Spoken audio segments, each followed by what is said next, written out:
Café com Cavanha e Ecoa PUC Rio trazem o tema Tecnologias em Movimento, com Daniel Carocha, sócio na KPMG e arquiteto de transformação digital na LIP. Rony Pasquim, engenheiro, professor e pesquisador da PUC Rio. E Melissa Fernandes, gerente de tecnologia do IBP. Obrigado por aceitarem gravar esse café. Boa tarde, Melissa, Rony, Daniel. Obrigado, boa tarde, Cavanha. O Rony nunca aparece, ele sempre tem problema de tecnologia lá, né? Peraí, deixa eu tentar resolver, só um instantinho. Deve estar em algum lugar do espaço. Sim, agora a gente te reconhece. Está numa realidade paralela. Como assim? Aqui é o normal. Poxa vida. Esse é o novo normal, né? Esse é o novo normal, deve ser, então. Tá certo. Certo, tá bom. Agora todo mundo é virtual, tem que ser virtual também. Eu posso tentar me adaptar à realidade de vocês, se vocês quiserem. Poxa, se você puder, né, tipo, sair do seu mundo e vir para o nosso, vai ser bacana, né, gente? Tá bom. Assim tá melhor? Prazer, Rony. Agora está entre nós. Agora tá em outro avatar, né, Rony?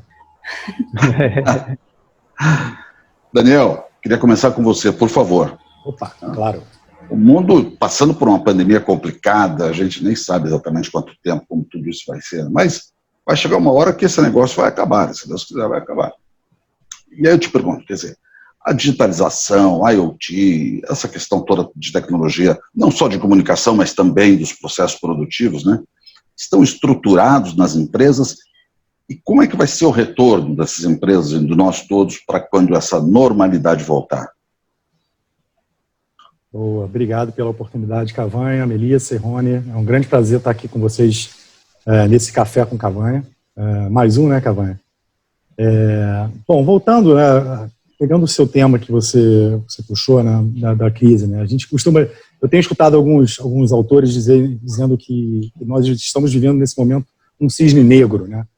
E eu discordo, porque essas pandemias já estavam sendo previstas aí desde 2007 e tudo mais, devido ao primeiro SARS e tudo.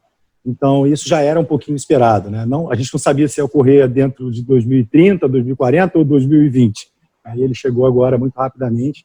E, de fato, você pode perceber que as empresas, principalmente as de óleo e gás, estavam já migrando os seus data centers para a nuvem. Existia todo um movimento que estava acontecendo durante uma jornada e que, de repente, chegou a pandemia e todo mundo teve que, de fato, usar em grande escala e tanto as tecnologias que já existem quanto as tecnologias que estavam ali próximas de chegar e tiveram que puxar, como, por exemplo, esse estudo de caso que nós estamos participando aqui agora, né, que é uma reunião virtual.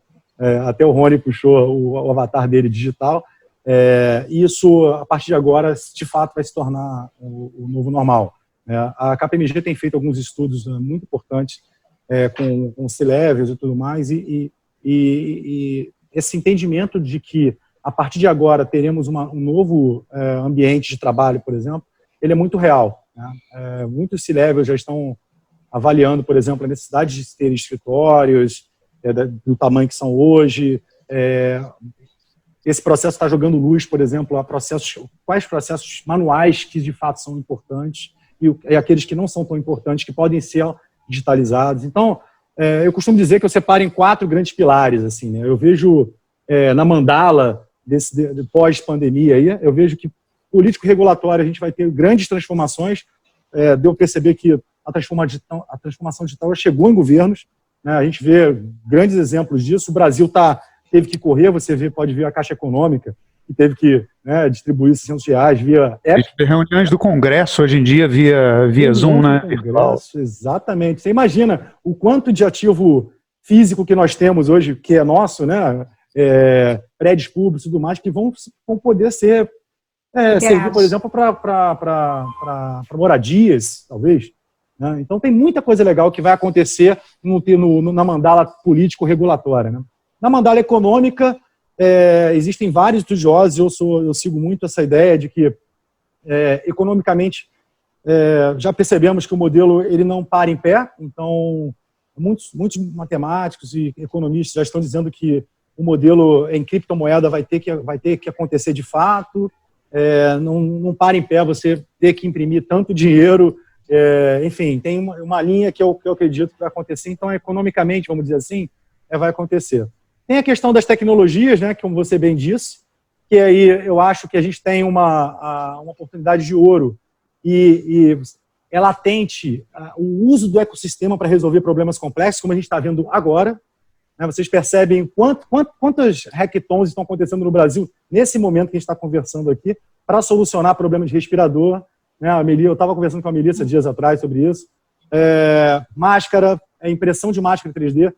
Ou seja, a gente está... O que a gente achava que ia acontecer em termos de inovação via ecossistema, na sua fractalidade e pulsando, a gente está vendo agora. Né? E isso vai ficar, as empresas vão enxergar isso como parte do jogo da inovação das empresas.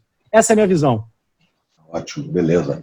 Depois a gente vai voltar, tá? Para esse tema Claro. Porque tem algumas réplicas que eu queria fazer, mas eu ia pedir para o Rony fazer uma intervenção para nós, porque outro dia eu assisti uma brilhante palestra dele, e no meio dela ele falou da subversão nas tecnologias. Eu tomei um susto, falei, poxa, eu sou dessa época confusa aí, subversão é uma palavra. Não, peraí que eu explico. Falei, não, você explica no café para nós, porque daí você explica para todo mundo, né? Então, como é o conceito da subversão nas tecnologias? É engraçado, eu estava até procurando o paper que eu estava lendo outro dia, um paper de educação falando disso e não achei exatamente o mesmo paper que eu estava pensando. Mas subversão tem vários significados, né? Uma coisa meio Wittgensteiniana aí. A gente, quando pensa em subversão, às vezes pensa naquela coisa de subversivo, né? De uma coisa metodológica para derrubar um governo, um poder, uma coisa assim, mas subversão não é só isso, né? Subversão, eu gosto muito de ver a etimologia das palavras e ver de onde vêm as coisas, né? Versão vem de verso, vem palavra vem da escrita, né? E sub de baixo. Então, a subversão, na verdade, é você pegar uma coisa de baixo para cima e tentar transformar isso e mudar isso. E a ideia é que a tecnologia, eu sou dessa área, né? Eu sou da área de desenvolvimento há muitos e muitos anos, e a gente projeta uma coisa tecnológica para ser usada de uma maneira, ainda mais hoje que a gente tem adoção em massa, né? Que a gente libera uma coisa na rede, você tem, se pegar milhões de pessoas usando, não necessariamente, não vai ser usada da maneira para a qual a gente projetou. Isso é subversão. A gente está aqui usando computadores que foram projetados para uma coisa, a internet que foi projetada para comunicação, ok, a gente está até usando para coisa apropriada, mas de repente o próprio café, quando Cavanha idealizou, né, o café com Cavanha, era o quê? Ele ali tomando café com as pessoas, óbvio, né, tendo aquele tete-a-tete, e a gente está aqui subvertendo o café com Cavanha, né, aqui tomar o nosso café, para fazer isso usando uma ferramenta tecnológica. Então, assim, quando eu falo subversão, eu estou falando muito disso, a gente usar tecnologias de formas diferentes para conseguir os objetivos. E tecnologia, ela no fundo, ela é o estudo de artes, né, e de maneiras de se fazer as coisas com o objetivo de preencher necessidades humanas, né? Então, no fundo, o fim da tecnologia não é uma coisa contida em si, para a tecnologia pela tecnologia. A tecnologia é para suprir necessidades humanas. E é o que a gente está fazendo. A gente está usando aqui a tecnologia que a gente tem para bater esse papo tete-a-tete aqui virtualmente com Cavanha. Eu até tenho um conceito muito legal que tem se falado muito, principalmente nos últimos dias, eu comecei a ouvir muito disso, que eu não estou nem gostando mais de usar a expressão distanciamento social. Porque nós estamos aqui socializando, estou conversando pela primeira vez aqui com o Daniel e com a Melissa, é um prazer enorme, e a gente está socializando virtualmente, né, sem estar fisicamente. Então, assim, vamos falar de distanciamento físico, talvez, afastamento físico, mas não distanciamento social. A gente está aqui tendo uma aproximação social por causa das necessidades humanas, né? É bem por aí. Agora, quando eu falo de subversão. Agora, Rony, nós estamos usando tecnologia, técnica, metodologia, recurso, porque às vezes eu me confundo um pouquinho com técnica, tecnologia, metodologia. Traz isso pra gente. Coisas são confusas mesmo, você vê, tecnologia, técnica vem exatamente da mesma raiz, né, do tecno, do grego, né, de arte, Na verdade, assim, é uma coisa indo de baixo para cima, né? A gente teria, vamos dizer assim, uma metodologia, que é um processo específico para chegar em algum objetivo, né? O estudo desse processo, né? Talvez abstraindo um pouco mais, a gente teria um conjunto de métodos que seria a tecnologia, quer dizer, que seriam técnicas, né, específicas, né, associadas a essas metodologias, e aí abarcando tudo isso e mais um pouco seria a tecnologia, que é o gestalt da coisa, né? São todo esse conjunto de métodos e de tecnologias aí. Então, assim, realmente é um pouquinho confuso e muitas vezes é usado intercambiável, assim, e a gente tem que entender qual definição que a gente está trabalhando, né? O que eu acho importante é, como eu falei antes, é pontuar que tecnologia não é uma finalidade em si, a tecnologia é uma ferramenta. E eu gosto muito de usar aquela famosa frase para quem só tem martelo, tudo tem cara de prego, né? Então, nem tudo tem que ser resolvido com aquela técnica ou aquela metodologia que você tem à mão. Às vezes a melhor técnica ou metodologia é outra. Às vezes você usar uma folha de papel é melhor do que você usar um tablet. E eu gosto de contar uma história também, de que teve muito tempo atrás, né, bastante tempo atrás, tinha uma tecnologia nova surgindo e uma pessoa muito considerada, muito famosa, era contra aquela tecnologia. E a tecnologia que estava surgindo era a palavra escrita e a pessoa que era contra era Sócrates. Porque Sócrates achava que você escrever as coisas nunca poderia ter o mesmo potencial da palavra oral, que tinha uma vida própria quando era transmitida, que você adaptava a quem estava assistindo aquela apresentação oral, que você tinha que trabalhar a própria consciência das pessoas para poder absorver aquilo e replicar com a tradição oral, né? Então Sócrates não gostava da tecnologia nova que era a escrita, e hoje a gente nem imagina, né, como seria o mundo sem escrita. Então, é interessante apontar que tecnologia também é isso. E às vezes voltar atrás também é válido. Não é só achar a coisa mais tecnológica em termos de eletrônica, computação, não etc. Não é só novidade. Eu concordo com o Rony, especialmente na questão que ele conta da tecnologia como um caminho, né? A gente, normalmente, né, a gente vê no mercado, acho que a Melissa vai compartilhar também dessa ideia, a busca dos líderes de empresas e tudo mais por tecnologia, né? Eu quero ter um drone no meu processo, eu quero ter o 5G implementado na minha planta, eu quero ter... E esquece que o foco ali é o problema. Qual é o problema a ser resolvido? Exato. Se você usa um drone ou uma câmera GoPro, ou você usa o próprio cara com a câmera, o importante é você solucionar o problema. Acho que é um ponto bem interessante. Muito bem legal. A gente vai voltar, mas eu queria inserir a Melissa, né, Melissa, por favor. Quer dizer, você que está no IBP e cuidando das tecnologias do IBP, das empresas operadoras que são sócios do IBP, como é que você está enxergando o movimento delas, ainda mais nessa fase agora? Então, Cavanha, a gente já vinha observando, o Daniel já participou de várias discussões com a gente lá no IBP, desde 2018 já, elas de fato já vinham procurando já se inserir no contexto da transformação digital, né? Até mesmo porque a indústria de óleo e gás tem um estigma de ser uma indústria super tradicional, antiga, sou muito resistente, mas a gente que atua, né, nessa área, a gente já vê que ao longo do tempo ela sempre foi bem tecnológica, ela sempre buscou a tecnologia para poder viabilizar justamente e superar os desafios, né? A gente sabe que Petrobras é Petrobras porque ela conseguiu superar os desafios do pré-sal, e isso faz com que ela seja uma empresa de renome aí, realmente no mercado. Então, quando a gente fala de sísmica 3D, 4D, na década de 90 a indústria de óleo e gás já trabalhava com isso, e isso só vem sendo cada vez mais adiantado. Muito bem como o Rony disse, né, a tecnologia, eu até enxergo ela como sendo uma coisa cíclica.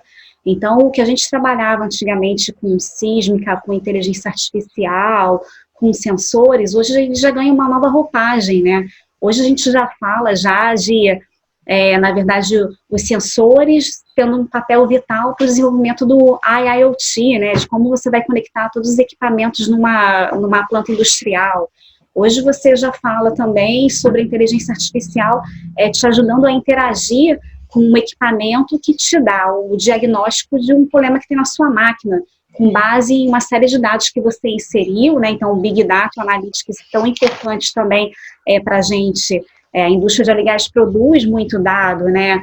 E aí, acoplado à inteligência artificial, como isso se potencializou ao longo do tempo, e a gente hoje tem o Digital Twin, que a gente fala, putz, é uma coisa super inovadora, mas na verdade são junções de tecnologia, onde as pessoas foram vendo que juntas, né, cada uma com a sua aplicação em determinado momento, elas foram se agregando e hoje tem um valor. E aí, bem dentro do que o Daniel disse, né, a gente vê muito isso na indústria de óleo e gás, você questionar.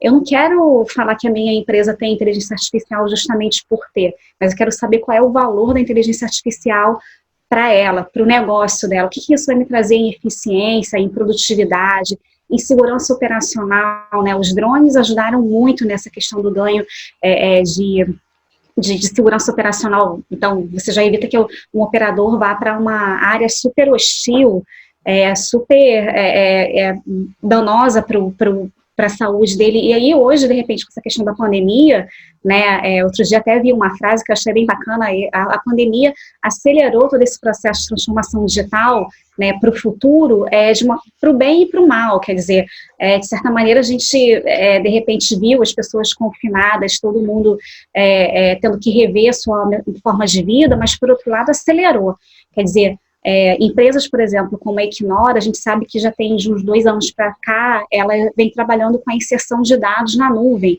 Então, olha que vantagem que eles têm hoje em dia, né, conseguindo manipular essas informações. Enfim, tem uma série de questões que a gente enxerga. A própria questão da tecnologia 5G, né, a gente trabalhou muito com isso, né, Daniel?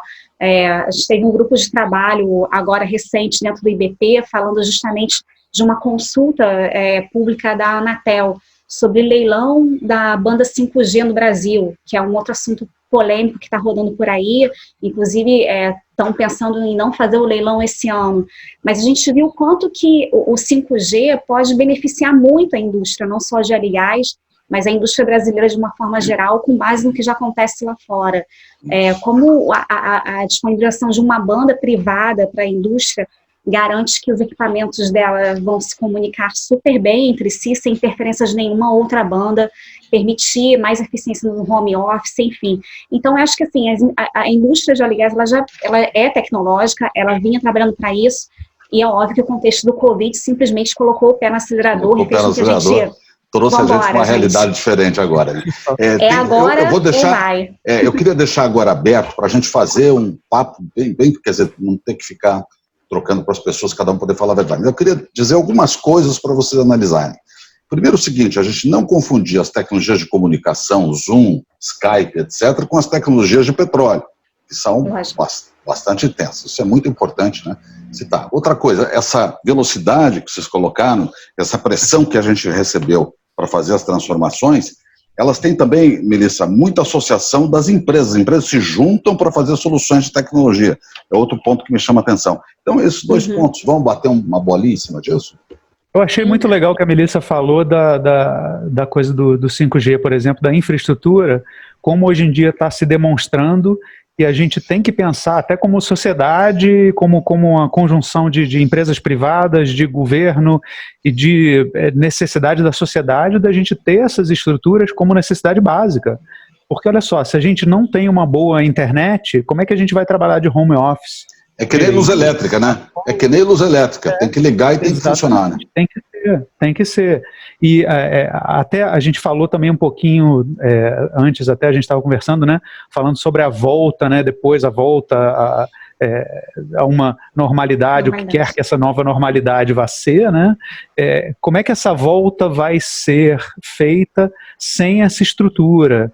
Então, assim, tudo faz parte de uma conversa que a gente tem que ter como indústrias, como sociedade, como governo, tudo que eu acho que a gente tem que conversar muito sobre isso e tem que entender que para virar essa chave tem que virar de forma responsável e pensada, né?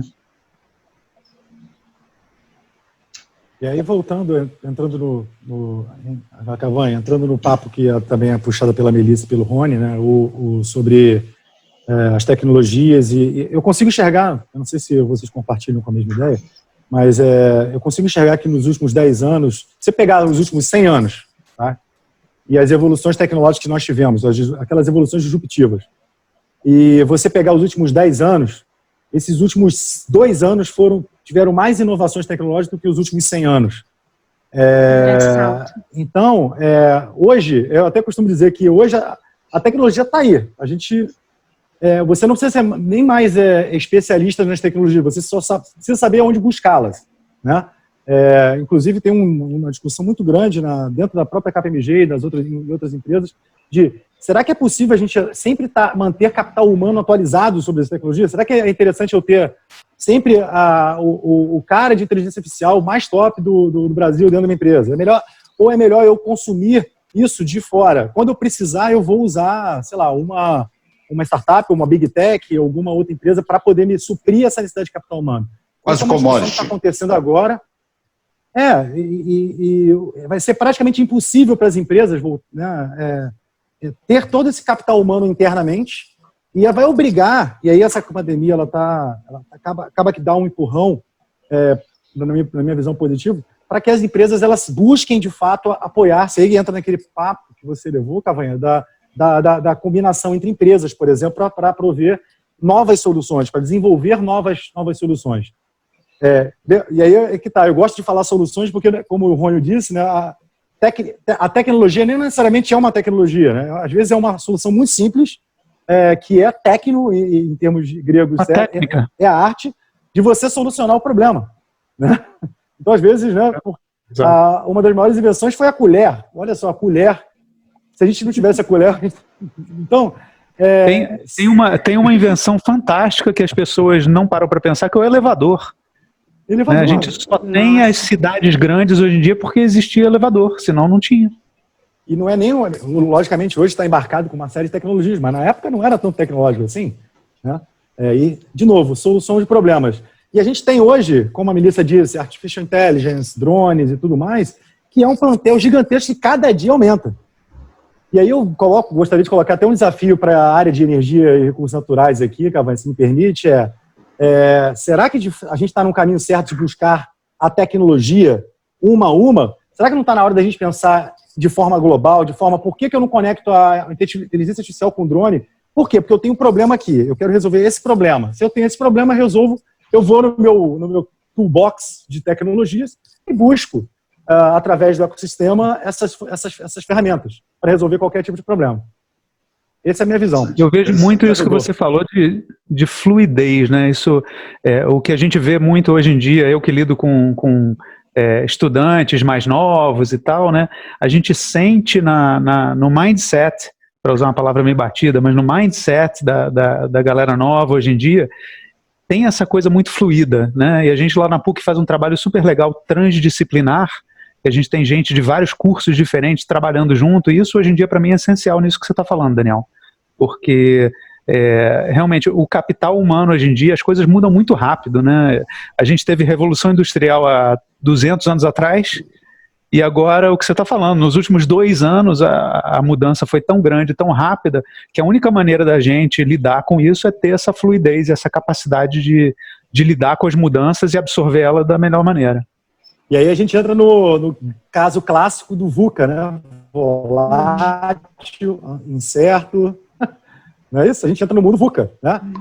E de fato vai ser impossível a gente estar sempre antenado e sempre saber tudo de todas as ferramentas que nós temos.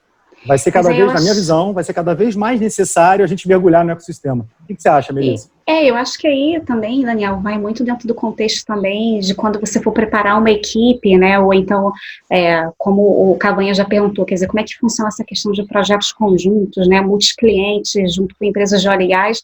E aí não só empresas de óleo e gás, mas até mesmo quando você pensa em montar a sua equipe.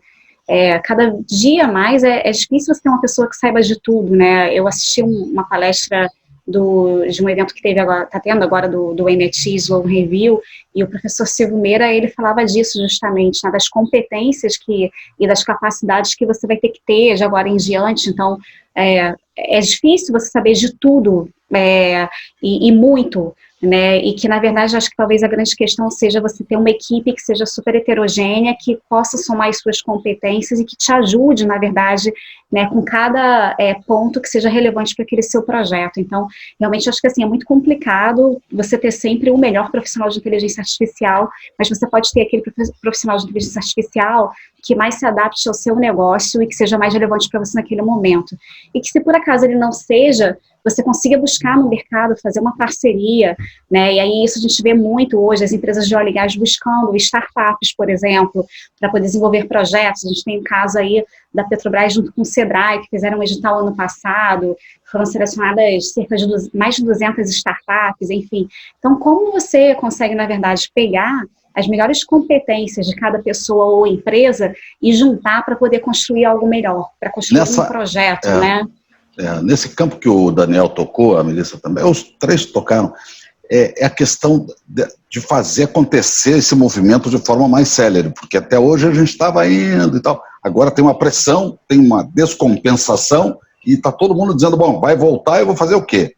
E aí, outro dia alguém me disse o seguinte, que eu gostei muito, disse assim, acabou a priorização, a gente vai listar e vai fazer tudo. Aí eu perguntei, mas como é que você vai fazer tudo? Se associando e fazendo isso que o Daniel falou, também de pegar aquilo que está na caixa da disponibilidade. Né? Acabou essa coisa, eu fiz a tecnologia alfa, você fez a beta, isso vai ter que terminar. Né? É um mundo de colaboração, né? De colaboração e aquele termo novo que está surgindo agora de coopetição.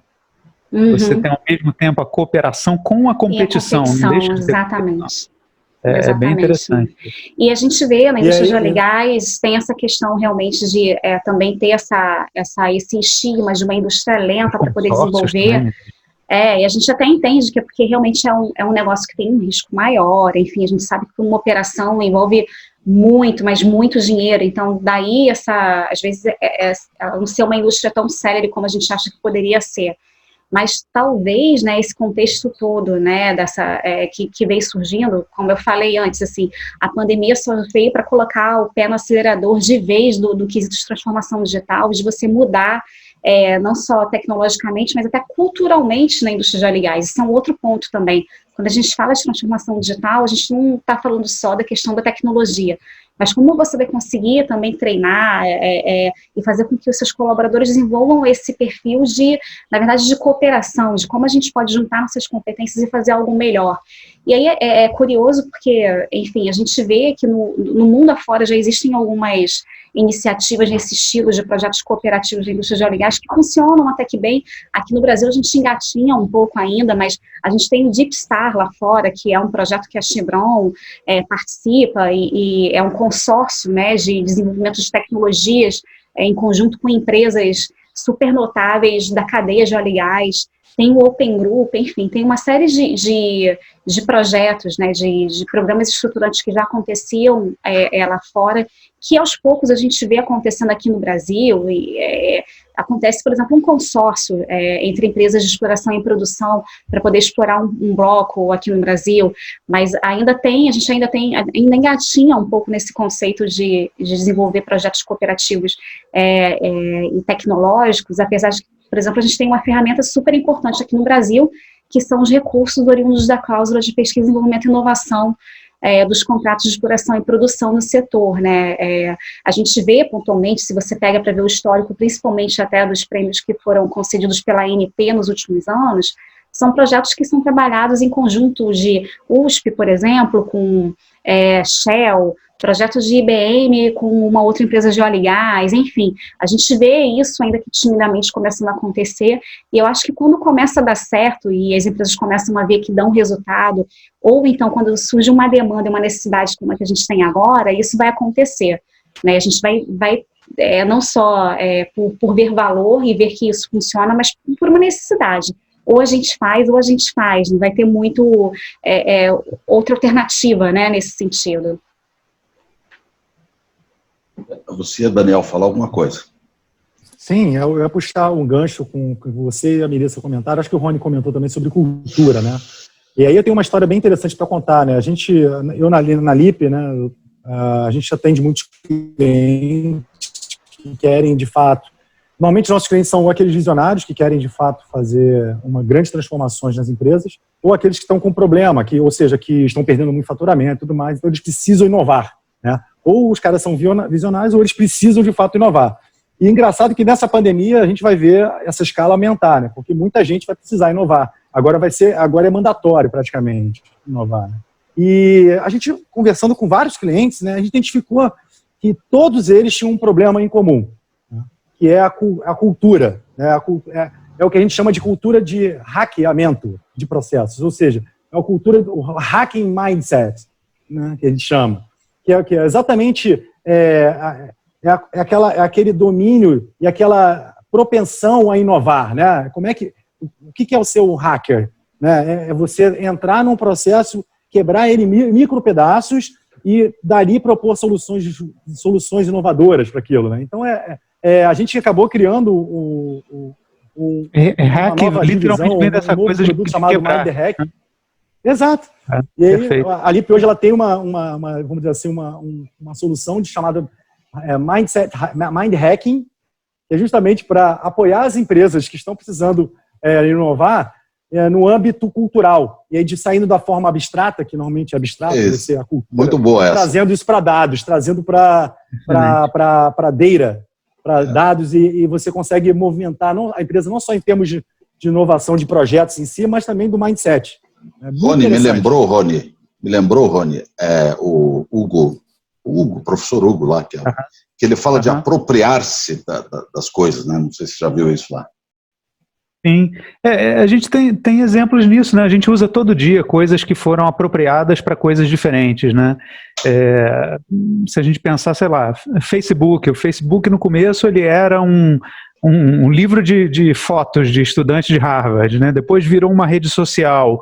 Hoje em dia, se você olhar nas últimas pesquisas que eu li, você tem quase 50% dos brasileiros recebem notícias via Facebook, ou citam o Facebook como sua fonte de notícias, e o WhatsApp como quase 80% da fonte de notícias deles. Isso é apropriação, né? Você é a subversão, é o hacking mindset, tudo está interligado aí em como a gente pega as coisas, parte em pedaços e usa esses pedaços da melhor maneira para aquilo que a gente precisa, né? Eu gostei muito daquilo que a Melissa falou, que ou a gente vai fazer ou a gente vai fazer. Vai fazer. Então, sim. É lista completa. Lista completa. Agora, deixa eu colocar um outro ponto, que seria, para mim, o ponto de finalização do nosso café, que é o seguinte, quer dizer, essa Covid vai embora, a gente vai ter a próxima pandemia, tomara que daqui a 1.350 anos, né? Mas a gente não determina isso, né? Nós não andamos nisso.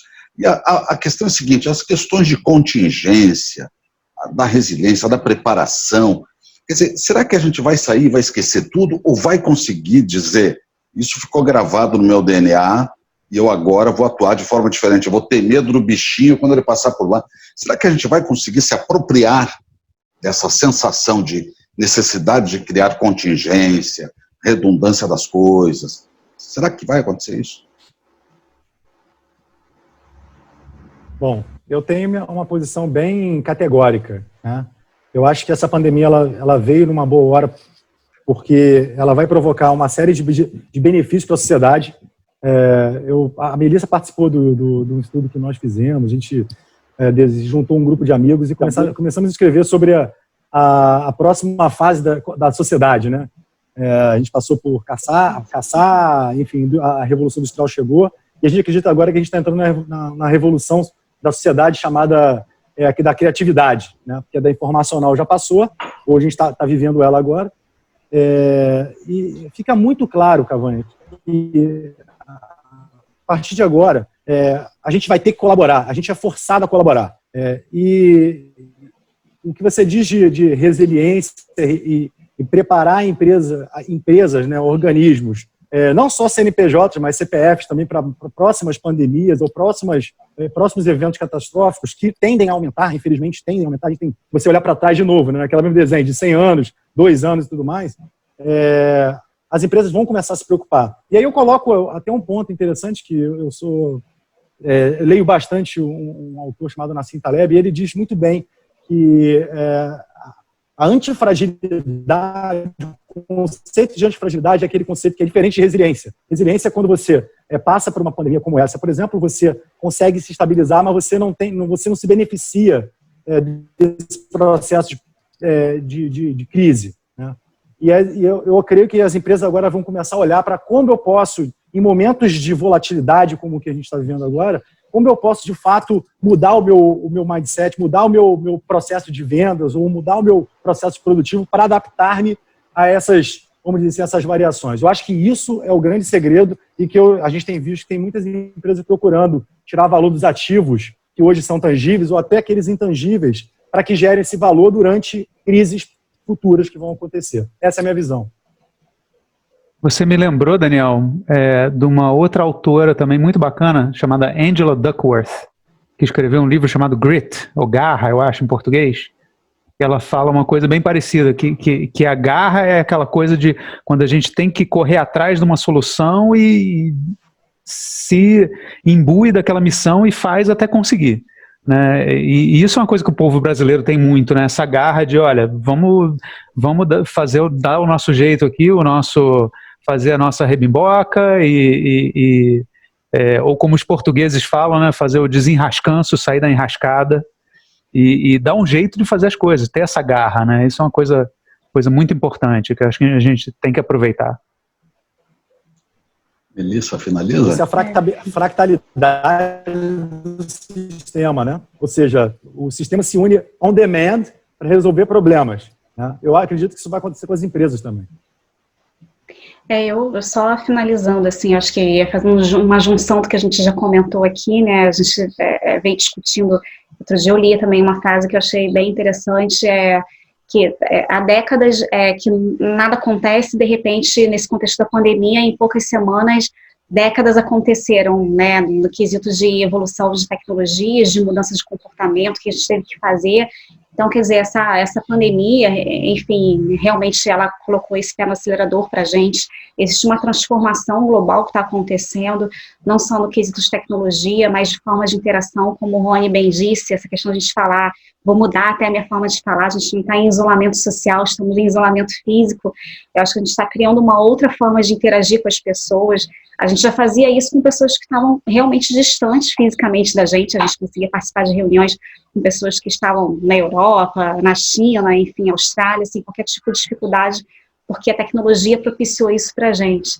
Então, na verdade, a gente conseguir extrair, né, usar esse conceito aí de antifragilidade, então, valor de toda essa situação. Quer dizer, eu já caminhava para um mundo de poder extrair valor, né, tecnologia, para a indústria de óleo e gás ou para qualquer outra indústria, como eu consigo extrair mais ainda? Como, por exemplo, eu vou conseguir caminhar para esse trabalho que poupa, na verdade, a saúde física de um operador que está num ambiente super hostil? Quer dizer, a tecnologia hoje viabiliza isso, o cara pode estar de uma sala de supervisório ou até mesmo, quem sabe, de casa, controlando, né, uma válvula, fechando e abrindo a válvula, enfim, ou seja, ele não precisa estar mais naquele ambiente. Hoje, por conta da pandemia, a gente diminuiu o número de pessoas que estão, né, trabalhando numa refinaria, numa plataforma, mas eu acho que pós-pandemia para frente, de como eu consigo, na verdade, melhorar, né, a saúde das pessoas que estão trabalhando e até mesmo otimizar o tempo e a qualidade de vida. Se a gente for parar para pensar, assim, de uma certa maneira, a gente hoje, apesar desse clima todo, né, dessa tensão, de a gente não saber quando é que isso vai acabar, da gente achar que a gente está sempre em constante risco, pode ser contaminado e não conseguir assistência médica, a gente tem uma qualidade de vida de você acorda e em pouco tempo você já está pronto para trabalhar, você não encara um trânsito, você não encara um restaurante cheio, você, né, pode comer uma comida de qualidade em casa, enfim, você consegue interagir mais com a sua família. Eu acho que tem os dois lados, né, da moeda, enfim, então eu acho que é um contexto geral disso, assim, muita coisa acontecendo em pouco tempo, a gente tem que saber extrair valor disso e dar uma virada, e sair, né, desse contexto todo bem melhor do que a gente era antes. Vamos extrair valor disso para a gente, para a sociedade, para o mundo. Ótimo. Gostaria de agradecer Melissa Fernandes, Rony Pasquim, Daniel Carocha pela conversa. Muito obrigado. Obrigado a você, Cavanha. É uma honra. Obrigado, um prazer falar com vocês, gente. Daniel, Melissa. Cavanha, obrigado. Prazer de conhecer, Rony. Obrigada, Daniel e Cavanha, pelo convite. Prazer a todos. Adorei a experiência. Obrigada por terem me convidado. Obrigado. Boa tarde Tchau, a todos. gente. Tchau. Sim, tchau.